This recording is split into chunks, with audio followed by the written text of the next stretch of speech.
Je déteste les chasseurs, qui ne respectent ni le jour ni la nuit. Tu as mal dormi, maman. Ils ont tiré toute la nuit. Dans le noir, les heures passent lentement. Et les ombres me font peur. Et cette odeur de sang, même dans la chambre, avec la fenêtre fermée, je pouvais sentir la blessure du loup. Qu'est-ce que c'est un loup, maman? Un carnivore, mon petit. Un mangeur de viande crue. L'Ogrelet a 6 ans. Avec sa mère, ils vivent seuls dans leur maison, au beau milieu d'une épaisse forêt loin du village et de ses habitants. Moi, je n'ai pas peur du loup. Tu seras un bon élève, mon petit. Va vite maintenant.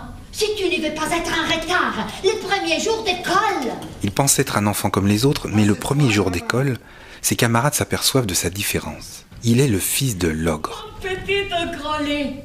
Mais les enfants de 6 ans sont souvent petits. Et pourquoi moi je suis si grand, maman? Parce que je t'ai nourri avec les légumes du jardin.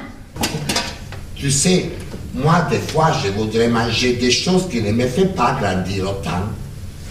Élevé avec l'infinie tendresse de sa mère, le courageux petit ogre devra pourtant lutter contre son irrésistible attraction de sang frais, en affrontant 3 grandes épreuves qui le transformeront à jamais. La maîtresse dit qu'il faut cultiver les désirs comme une plante dans son jardin.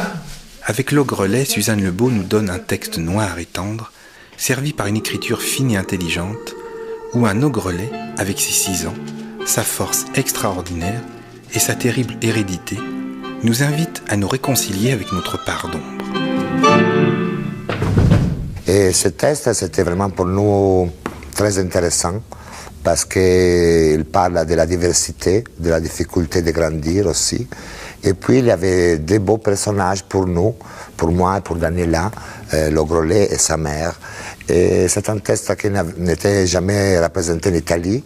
Nous avons fait la version en italien et maintenant la version en français. C'est un texte qu'il faut le regarder et aussi l'écouter.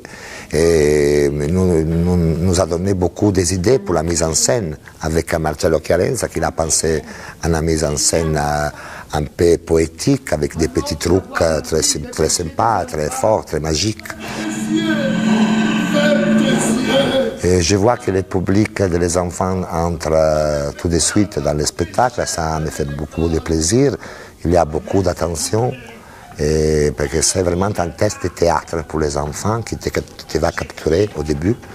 Et aussi les adultes, je trouve qu'ils aiment bien le spectacle et ça c'est super. Quand tu fais un spectacle que tout le monde peut regarder, peut apprécier, peut aimer, c'est fantastique pour les comédiens.